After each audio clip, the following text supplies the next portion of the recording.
믿음의 고백하겠습니다. 예수님 안에서 나는 언제나 행복합니다. 예수님과 함께 기쁘고 즐겁게 삽니다. 이렇게 사는 우리 모두가 되기를 예수님의 이름으로 축원합니다. 하나님 말씀 사무엘하 10장 19절 말씀을 보도록 하겠습니다. 사무엘하 10장 10절로 19절의 말씀 함께 하나님 말씀 읽도록 하겠습니다. 하닷 에셀에게 속한 왕들이 자기가 이스라엘 앞에서 패함을 보고 이스라엘과 하친하고 섬기니 그러므로 아람 사람들이 두려워하여 다시는 암몬 자손을 돕지 아니하니라. 아멘. 승승장구하는 다윗 같은 제목으로 하나님 말씀 나누고자 합니다. 한때 스티븐 코비 박사의 성공하는 사람들의 7가지 습관이란 책이 전 세계적으로 큰 인기를 끌었습니다. 약 1,500만 부가 팔렸다고 하는데 저도 그 당시에 그 책을 보고 많은 감동도 받고 또 도전을 받기도 했습니다. 그 책에 보면 자신이 성공하는 사람들을 한 사람 한 사람 연구하고 알아봤더니 그들에게 공통적인 특징이 있음을 알아내서 그것을 기록한다는 것이었습니다. 그렇다면 그가 성공하는 사람들의 얘기를 통해서 찾아낸 7가지 습관이 무엇이었습니까? 첫 번째로 자신의 삶을 주도하라는 것이었습니다. 그냥 끌려가는 삶이 아니라 끌고 가는 삶을 살고 리드하는 삶을 사는 것, 즉 적극적인 삶을 사는 사람이 성공할 수가 있다고 그런 얘기했습니다. 두 번째로는 끝을 생각하며 시작하라. 즉 그냥 무턱대고 하는 것이 아니라 항상 철저한 계획을 세우고 또 어떤 일이 일어날까를 대비하면서 그렇게 끝을 생각하면서 시작할 것을 얘기를 했습니다. 세 번째 습관은 소중한 것을 먼저 하라. 즉 삶의 우선순위를, 시간의 우선순위를 잘 정해야 된다는 것입니다. 나중에도 될 일에 먼저 시간을 낭비하는 것보다 먼저 해야 될 것, 나에게 소중한 것에 먼저 내 시간을 투자하는 것이 중요하다는 것입니다. 네 번째가 윈윈을 생각하라. 즉 나만 잘 먹고 잘 살고 나만 잘 되는 것이 아니라 나도 윈할 뿐 아니라 나도 승리할 뿐 아니라 남도 승리할 수 있도록 함께 동반 성장하는 그 같은 일을 하는 사람이 성공한다고 얘기했습니다. 다섯 번째는 먼저 이해하고 이해를 시켜라. 내가 먼저 이해하고 모든 것을 다 안 다음에 다른 사람을 이해시켜야지 나도 납득하지 못하는 것을 남에게 납득을 시켜서는 안 된다는 것입니다. 여섯 번째는 시너지를 내라는 겁니다. 즉 나 혼자 독불장군처럼 사는 사람이 아니라 남과 더불어 상생하고 협력하면서 일하는 사람이 성공자가 될 수 있다는 것이죠. 그리고 일곱 번째가 끊임없이 쇄신하라. 즉 도전 정신을 가지고 현재 안주하지 않고 더 나은 삶을 살기 위해서 노력하고 시도하고 도전하는 사람이 성공할 수 있다고 이런 7가지 습관을 발견할 수 있었다고 그는 주장하고 있습니다. 제가 그 책을 내내 보면서 이것은 성경 말씀에 나오는 내용이네.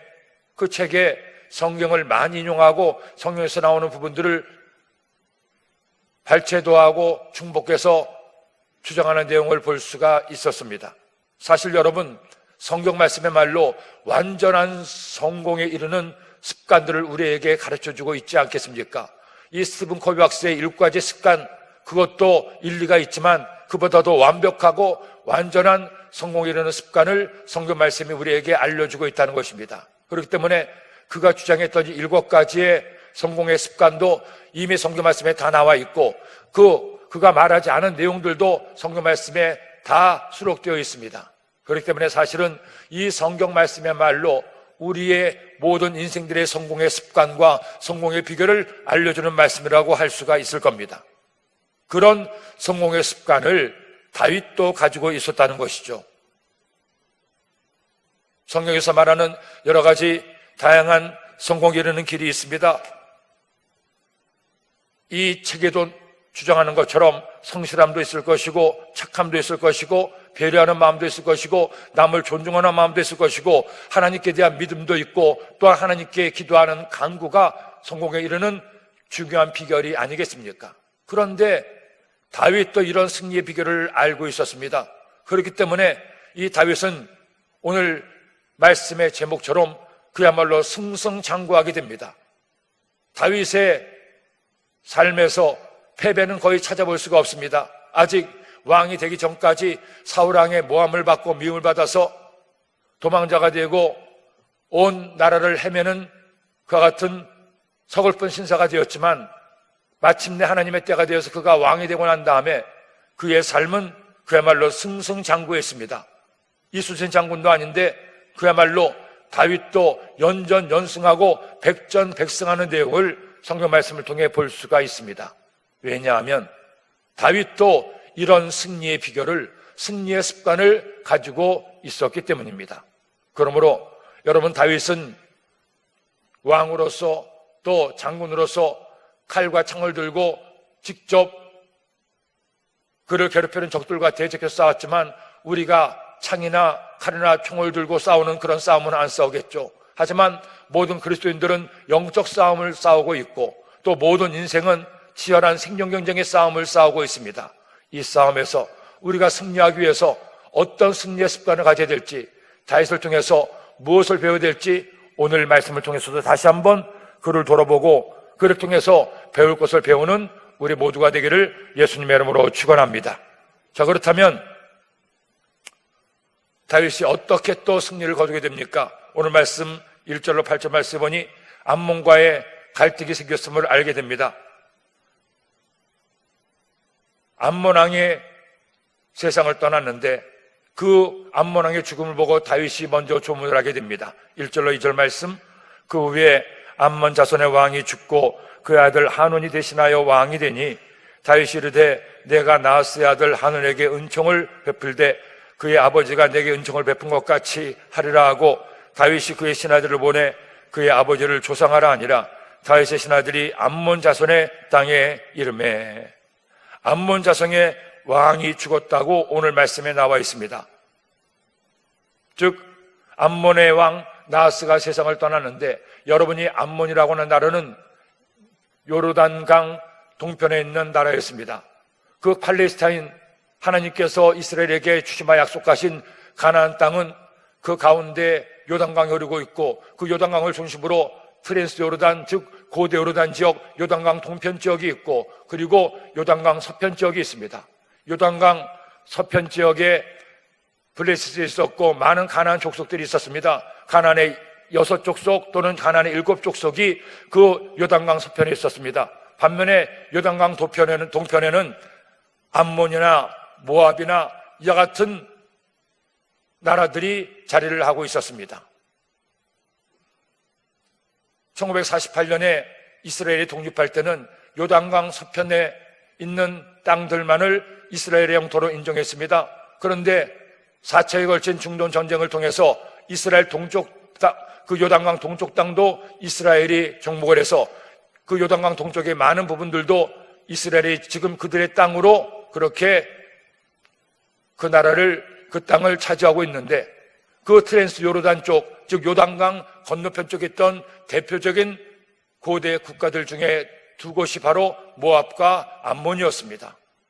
그래서 이 모압과 암몬이 이스라엘 백성들이 애굽에서 나와서 가나안으로 가고자 할 때 길을 가로막고 어려움을 줘서 많은 힘든 일을 했는데, 그 중에서도 모압이 더 강하게 이스라엘을 물어붙이고 이스라엘을 어렵게 했었습니다. 더구나 이 암몬은 오늘 말씀에도 보는 것처럼 다윗이 공고하고 어려움이 있을 때 오히려 다윗을 도와주었던 경험이 있습니다. 그렇기 때문에 이 암몬 나라에 대해서는 다윗이 좋은 기억을 가지고 있고, 그 왕 나하스가 세상을 떠났다고 하니 조문사절을 보내게 되는 겁니다. 그렇게 암몬에 조문사절을 보냈는데 그만 조문하러 간 사신에게 암몬 왕이 모욕을 주게 됩니다. 3절로 4절 말씀, 암몬 자손의 관리들이 그들의 주 한온에게 말하되 왕은 다윗이 조객을 당신에게 보낸 것이 왕의 아버지를 공경한 줄로 여기시나이까? 다윗이 그의 신하들을 당신에게 보내 이 성을 엿보고 탐지하여 함락시키고자 함이 아니니까 하니, 이에 한온이 다윗의 신하들을 잡아 그들의 수염 절반을 깎고 그들의 의복의 중동 볼기까지 자르고 돌려보내매. 다윗은 선의로 조문사절을 보내서 그 암몬 왕 나하스의 죽음을 조문하고 위로하기 위해서 사절을 보냈습니다. 그런데 그 조문사절을 받는 암몬의 관리들은, 신하들은 다른 생각으로 그들을 맞는 겁니다. 왕에게 말을 하죠. 당신의 아버지를 공경하기 위해서 조문하게서 온 것이 아닙니다. 다윗이 지금 하는 것을 보십시오. 지금 계속해서 다른 나라를 정복하고 침략하고 있는데 우리나라도 침략하기 위해서 지금 정탐꾼으로 그 조문사제들을 보낸 겁니다.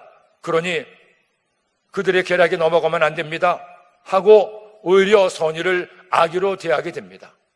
이것이 암몬 나라의 큰 패배의 원인이 되었습니다. 다윗은 기껏 선의로 그렇게 조문사제를 보냈는데 이와 같이 관리들이 그들을 간첩으로 정탐꾼으로 몰아가니 왕도 그들의 말을 따라갈 수밖에 없는 것이죠. 그래서 이 한우는 그 말을 듣고 한수를 돋워서 조문사절들 그 사신들의 수염 절반을 깎고 의복의 중동 볼까지 잘라서 돌려보내게 된다는 겁니다. 옷을 잘라서 수치를 드러내게 하고 수염을 깎습니다. 그 당시 3000년 전에 이스라엘도 마치 유교 문화에 있었던 우리나라처럼 신체 밟는 수집은 뭔지 몰라도 그렇게 수염을 까는 것은 크나큰 모욕으로 여겨졌습니다. 지금도 이 회교도 사회에서는 수염을 꼭 기르게 합니다. 남자들이 수염을 기르지 않으면 아이라고 해서 어른 취급을 하지 않고, 그래서 회교도들은 꼭 수염을 기르는 것이 그들의 관습인데 그 당시에 이 이스라엘에도 그런 관습이 있었던 것 같습니다. 그래서 이 수염을 자른다는 것은 그 사람을 모욕하고 인간 이하의 취급을 받게 하는 것인데 이런 모욕을 주게 된 것이었죠. 여러분, 우리가 살면서 나에게 선의로 일을 행한 것을 선의로 받아야지. 제일 안 좋은 방법으로 이들이 되어 있습니다. 선을 악으로 갚은 것이죠. 이것이 다윗의 분노를 낳게 하고 결국 양국 간의 전쟁이 일어나게 하는 원인이 되고 말았습니다. 이와 같이 사신들이 모욕을 당하고 오자 이것을 다윗이 알게 됩니다. 5절 말씀, 사람들이 이 일을 다윗에게 알리니라. 그 사람들이 크게 부끄러워하므로 왕이 그들을 맞으러 보내 이르기를 너희는 수염이 자라기까지 여리고에 머물다가 돌아오라 하니라. 이처럼 모욕당한 사신들이 다시 예루살렘으로 돌아오는데 부끄러워서 왕 앞에 나서기를 두려워합니다. 자신들은 왕의 명령을 받고 왕을 대신해서 조문하러 갔는데 그만 그 뜻을 관철시키지 못한 채 실패하고 돌아온 모양이 되고 말았던 겁니다. 이때 여러분, 다윗이 어떻게 반응합니까? 그들을 나무라지 않습니다. 뭐라고 하지 않습니다. 이게 무슨 꼴이냐고, 왜 내 체면을 구겼냐고 얘기하지 않죠. 오히려 그들을 배려하고 존중하는 다윗의 모습을 볼 수가 있습니다. 수염이 다 자라기까지, 너희들의 수치를 가리기까지 여리고에서 머물다가 올라오라고 얘기했습니다. 여리고는 그 예루살렘으로 올라가는 그 관문에 있었습니다. 그 여리고에서부터 예루살렘으로 가기 위해서는 계속 오르막으로 해발 거의 1000여미터를 올라갑니다. 여리고는 해발 마이너스 200m에 있는 낮은 지구에 있고 예루살렘은 해발 1000m가 넘는 높은 산지에 있습니다. 그래서 그 예루살렘으로 가는 여러 가지 길 가운데 하나의 길이 여리고에서 예루살렘으로 올라가는 지름길이 있는데 그들이 예루살렘으로 아직 올라오지 말고 여리고에 있으면서 그들의 수치를 가리고 그들의 피곤도 좀 가시게 하고 그 다음에 그들의 마음을 추스린 다음에 올라오게 하는 겁니다. 다윗이 승승장구하게 된 승리의 비결 중 하나가 이처럼 다른 사람을 배려하고 존중하는 마음입니다. 자신의 기대에 부응하지 못했다고, 자신의 뜻을 관철시키지 못했다고 나무라고 판단하는 그와 같은 리더가 아니었습니다. 자신의 입장에서 사신들을 판단한 것이 아니라 사신들의 입장에서 그들을 생각하니 얼마나 부끄러웠을까, 얼마나 힘들었을까, 정말 내 앞에 나서기를 부끄러워하겠구나 하는 그들의 마음으로 같은 동질감을 느끼고 그들의 입장에서 생각하게 된 것입니다. 이것은 여러분, 우리가 살아갈 동안에 굉장히 중요한 삶의 원리 중에 하나입니다.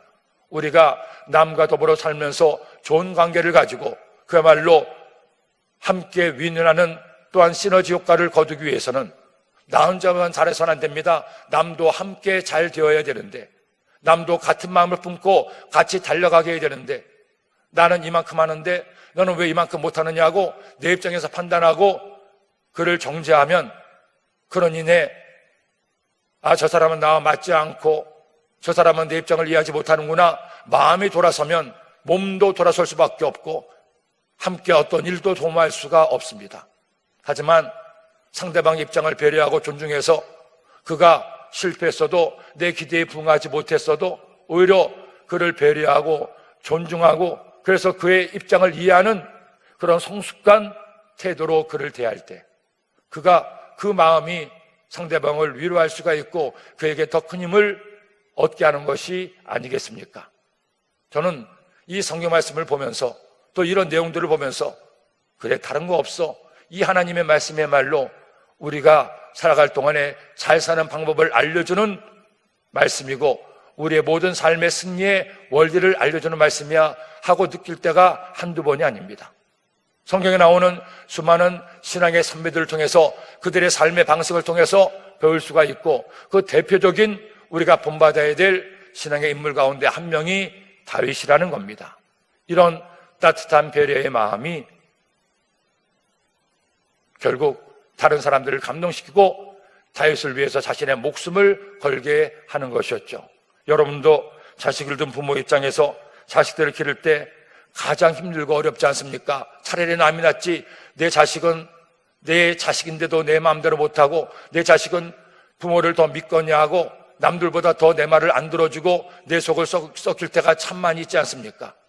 더구나 사춘기를 지날 때는 말할 것도 없습니다. 천방지축 어디로 뛸지를 모르죠. 저희 아이들도 만만치 않았습니다. 더구나 저희 아이들은 한국에서 살다가 조금 늦게 외국으로 저와 함께 가게 됐습니다. 그래서 큰애가 중학교 1학년 때 작은애가 초등학교 6학년 때 가다 보니까 언어적으로도 굉장히 힘든 일이 있었고 또 사춘기를 그야말로 그 외국에서 지내다 보니 굉장히 힘들어서 힘겹게 그 시절을 보냈던 여러 가지 일들이 있었습니다. 그때마다 저도 정말 열불이 나는 겁니다. 가뜩이나 이제 나도 선교사로 파송받아서 목회한다고 정신없이 뛰고 있는데 애들마저 도와줘야지 저희들이 왜 저럴까 하는 생각에 불끈불끈 오르는데 감사한 것은 그때 그 화를 터뜨리지 않고 다시 한번 그때마다 기도하고 있었으니 하나님께 기도하면 하나님께서 마음에 그런 감동을 주는 겁니다. 얘야, 너만 힘든 게 아니라 애들은 더 힘들단다. 너는 목회하면 되지만 애들은 공부까지 해야 되는데 모르는 언어로 공부하는 것이 얼마나 힘들지 아니? 이해해라, 참아라, 그냥 들어주어라. 그래서 그렇게 사춘기를 맞으면서 또 낯선 언어로 낯선 문화에서 힘겹게 이런저런 반응들을 보일 때마다 그것 이해하느라고 얼마나 기도를 세게 했는지 모릅니다. 그래서 말도 안 되는 얘기도 들어주고 그러니 하면서 넘겨주었기 때문에 그나마 잘 지냈지. 아니면 어떻게 엇나갔을지도 모르죠. 제가 그런 걸 보니 이제는 오랜 세월이 지났어도 지금도 부모는 마찬가지겠지만 그냥 참는 겁니다. 그럴 수도 있지 하고 참아야지. 이것밖에 안 되니 왜 이 모양이냐 하고 싸운다고 다툰다고 자식이 바뀌겠습니까? 안 바뀝니다. 왜? 자식에게 있어서 가장 세상에서 만만한 존재는 부모이기 때문입니다. 다른 사람에게 그렇게 했다가는 큰일 나죠. 싸움이 일어나고 적이 됩니다. 하지만 내 어머니 아버지는 영원히 내 편임을 자식들도 무의식 중에 아는 겁니다. 그래서 유독 부모에게 또 좀 유독 아버지는 좀 세니까 엄마에게 막대하고 함부로 말하고 때로는 말로 엄마의 마음을 아프게 하는 경우들도 많이 있지 않겠습니까? 근데 그것이 자식들이 부모를 미워하거나 무시하는 게 아니라 부모를 그만큼 의지하는 반증이기도 하다는 겁니다. 그러니 여러분 배려하고 존중해 주십시오. 가장 가까운 내 자녀에게부터 또 아직 부모가 계신 분들은 우리 부모님에게 내 이웃들에게 내 입장이 아니라 그의 입장에서 배려하고 존중하고 그의 마음을 헤아리는 넉넉한 마음을 가진 사람, 그런 사람이 행복한 삶을 살 수 있고 승리의 삶을 살 수가 있습니다. 이와 같이 다윗은 배려하는 마음으로 자신들을 돌봐주는데 암몬 사람들은 자신들이 저지른 행위 때문에 스스로 놀라서 이제 용병을 고용하게 됩니다. 6절 말씀 읽겠습니다. 암몬 자손들이 자기들이 다윗에게 미움이 된 줄 알고 암몬 자손들이 사람을 보내 베스 아람 사람과 소바 아람 사람의 보병 2만 명과 마아가 왕과 그의 사람 1,000명과 돕 사람 12,000명을 고용한지라. 그들이 다윗이 보낸 사신을 모욕을 주어서 보냈습니다. 그리고 지레 또 겁을 먹는 겁니다. 우리가 그렇게 사신을 모욕을 주어서 보냈으니 다윗이 우리를 칠 것이다. 아니, 그렇게 모욕을 안 주면 되지. 왜 그렇게 모욕을 주어서 스스로 무덤을 팝니까? 그러고 나서는 용병을 고용하게 되는 겁니다. 33,000명의 용병을 고용하게 되는데, 주로 아람 사람과 또 소바, 지난 8장 말씀에서 봤던 그 소바 아람 사람도 함께 용병으로 고용하게 되죠. 고대 전쟁에서 이와 같은 용병을 사용할 때가 많이 있었습니다. 자신들의 나라가 그런 군사 세력이 약하고 경제적으로는 부강할 때 자신들의 돈으로 용병을 고용해서 대리 전쟁을 싸우게 하는 겁니다. 지금도 프랑스에는 이런 용병들이 있습니다. 외부대가 있어서 이 외부대들은 돈을 받고 남을 대체로 싸워주게 되는데, 이런 용병제도는 역사적으로 계속 있어 왔습니다. 16세기, 14세기부터 16세기 때에 이른바 서양에서 르네상스 운동이 일어났습니다. 약 1000년간 기독교가 유럽을 지배했는데 그 가톨릭 교회가 점점 더 타락하고, 그리고 사람들의 마음을 위해서 떠나게 되자 거기에 대한 반동으로 기독교 문화 이전의 헬라 문화를 다시 한번 회복시키자는 르네상스 운동이 일어났습니다. 그를 통해서 인문학이 발달하게 되고 또 신 중심에서 인간 중심의 문화가 싹트게 됐는데, 이 르네상스 운동의 수도라고 할 수 있는 지역이 이탈리아의 피렌체 공국이었습니다. 이 피렌체는 은행업을 제일 먼저 시작해서 그 당시 서양의 돈을 다 가지고 은행업을 하고 있었는데, 이 피렌체가 경제적으로 굉장히 부강했습니다. 그러니까 그 피렌체를 정복해서 그들의 돈을 빼앗으려는 많은 시도와 전쟁들이 있었습니다. 그때마다 이 피렌체도 용병들을 고용해서 그 같은 전투에 대비하고 싸웠던 역사적 예가 있는데, 바로 이 암몬 자손들도 그런 일을 했었다는 겁니다. 이렇게 용병을 고용했습니다.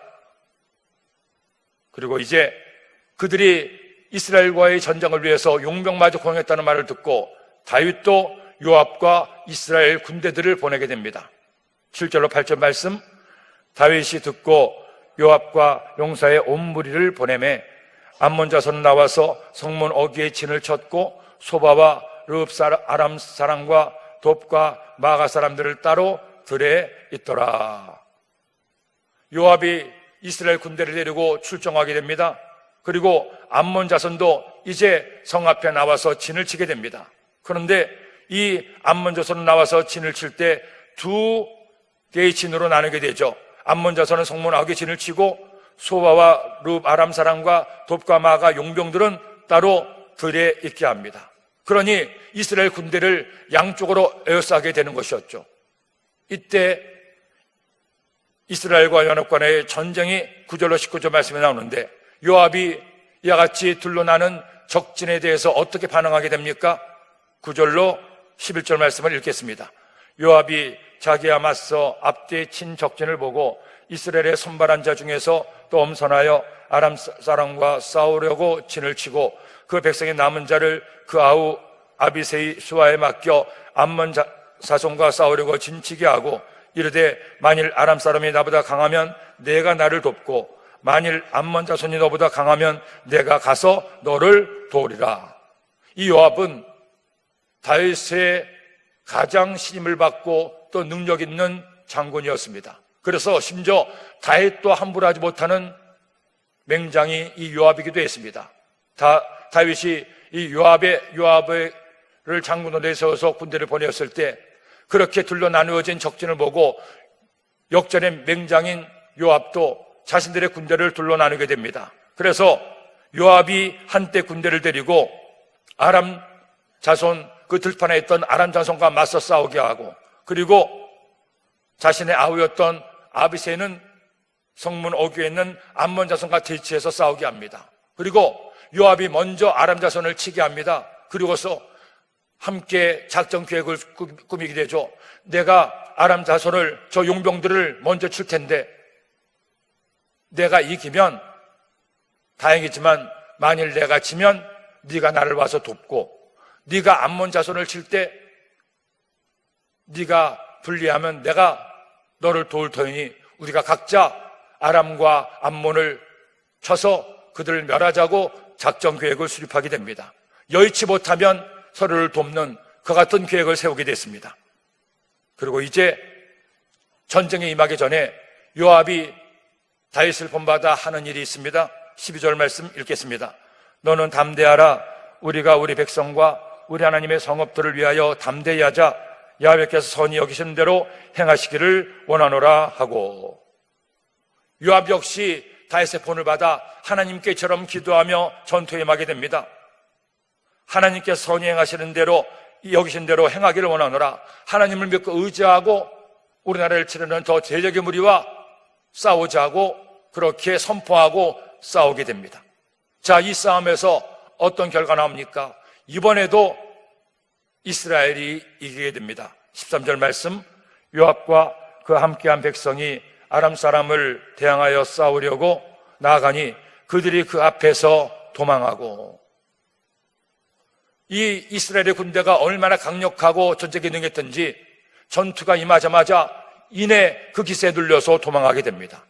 이렇게 아람 자손이 용병으로 왔는데 힘도 쓰지 못하고 도망가니까 성 앞에 있었던 암몬 자손도 싸울 용기를 잃어버리고 바로 성 안으로 도망가게 됩니다. 14절 말씀, 암몬 자손은 아람 사람이 도망함을 보고 그들도 아비새 앞에서 도망하여 성읍으로 들어간지라. 요압이 암몬 자손을 떠나 예루살렘으로 돌아가니라. 용병까지 왔으니 한번 붙어보자. 제 아무리 이스라엘 군대라도 우리가 이길 수가 있다고 의기양양해서 기세 등등하게 나가서 공격전을 짜서 맞대응해서 싸웠습니다. 그런데 막상 붙어보니까 돈에 끌려온 용병들은 바로 패퇴해서 도망가 버리고, 그걸 보고 암몬 자손도 이내 기가 꺾여서 성 안으로 들어가 성문을 굳게 걸어 잠그고 그때부터는 방어전에 임하게 되는 겁니다. 이렇게 되자 이제 드디어 주인공인 다윗이 출교를 하게 되고 이 전쟁을 마무리하게 됩니다. 15절로 19절 말씀 읽겠습니다. 아람 사람이 자기가 이스라엘 앞에서 패하였음을 보고 다 모임에 하닷 에셀이 사람을 보내 강 건너쪽에 있는 아람 사람을 불러 내매 그들이 헬람에 이르니 하닷 에셀의 군사령관 소박이 그들을 거느린지라. 어떤 사람이 다윗에게 알림에 그가 온 이스라엘을 모으고 요단을 건너 헬람에 이르매 아람 사람들이 다윗을 향하여 진을 치고 더불어 싸우더니 아람 사람이 이스라엘 앞에서 도망한지라.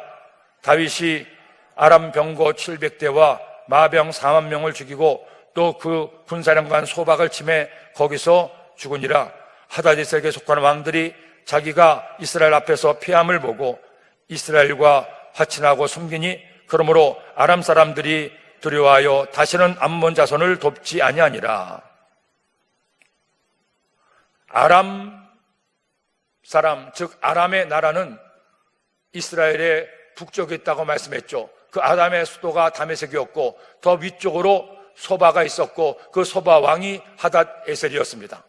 사무엘하 8장 말씀에서도 이 하닷 에셀이 이스라엘과 전쟁을 벌여서 전쟁에서 크게 패했는데 아직도 정신을 못 차리는 겁니다. 다시 한번 이와 같이 연합군이 결성한 김에 이스라엘을 치려고 덤벼들다가 그만 또 한번 패배하고 자신이 아끼는 부하도 죽음을 당하게 됩니다.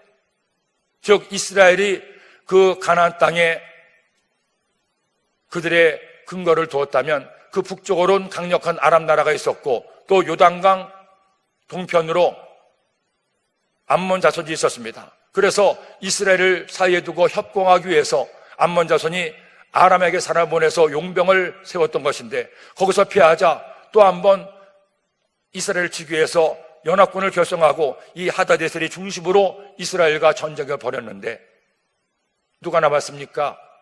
다윗이 나오지 않았습니까? 다윗이 나왔으면 어떻게 됩니까? 무조건 이기는 겁니다. 결국 여기서 다윗이 대승을 거두고 마병 4만 명을 죽이고 병거 700대를 다 몰살시키고 사령관마저 죽이게 됩니다. 이렇게 되자 하다데셀에게 붙어있던 다른 왕들이 도저히 다윗은 이길 수가 없고 이스라엘을 건들 수가 없구나 하고는 더 이상 싸울 전의를 잊어버리고 이스라엘과 화친하며 섬기게 되는 겁니다. 그때 이후로 다시는 아람 사람들이 암몬 자손을 돕지 않고 연합해서 이스라엘을 치려고 하지 않습니다. 왜? 연합해봤자 이스라엘의 상다가 되지 못하기 때문에. 이 전쟁을 통해서 마침내 이스라엘에게 평화가 깃들고 큰 전쟁은 어느덧 사라지고 평화의 시기가 도래하게 됩니다.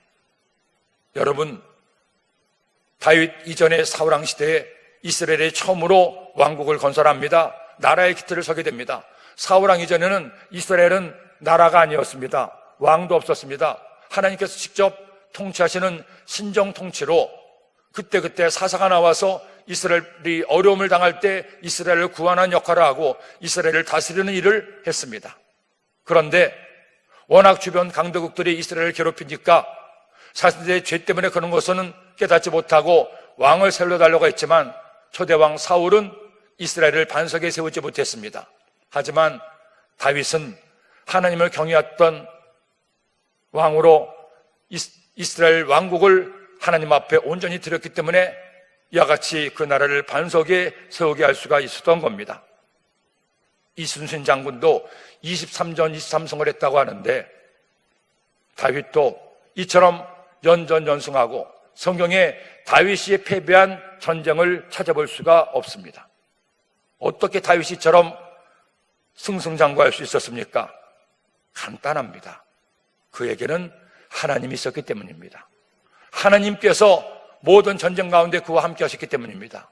왜? 그렇다면 왜 하나님께서 많은 사람 가운데 다윗과 함께 하셨고 다윗의 편이 되어 주셨습니까? 간단합니다. 다윗이 하나님을 사랑했기 때문입니다. 다윗의 전 삶을 통해서 우리가 볼 수 있는 것은 다윗은 하나님을 진짜로 엄청나게 평생에 항상 사랑했어요. 사랑했기에 하나님을 찬양했고, 사랑했기에 사울왕을 죽이지 않았고, 하나님을 사랑했기에 하나님의 성전을 건축하려고 했고, 하나님을 사랑했기에 하나님 택하신 이스라엘 민족을 지키고 보호했던 겁니다. 그러므로 여러분, 다윗이 이렇게 승승장구할 수 있었던 가장 중요한 습관은 다른 것이 아닙니다. 하나님을 사랑했기 때문입니다. 우리도 이 하루를 살아갈 동안에 그렇게 하나님을 뜨겁게 사랑하고 사랑이 여러분의 습관 되기를, 하나님께 대한 사랑이 여러분의 가장 중요한 첫 번째 습관이 되기를 예수님의 이름으로 축원합니다. 기도드립니다. 하나님 아버지 감사합니다. 고맙습니다. 하나님을 사랑했던 다윗이 이처럼 승승장구한 것처럼 우리도 하나님을 사랑하여 하나님과 함께 살아감으로 승승장구할 수 있게 하시고 복된 삶 살도록 인도하여 주옵소서. 오늘도 귀한 힘을 든 손길마다 주께서 갚아주시고 하나님의 은혜와 축복을 더하여 주옵소서. 예수님의 이름으로 기도드립니다. 아멘.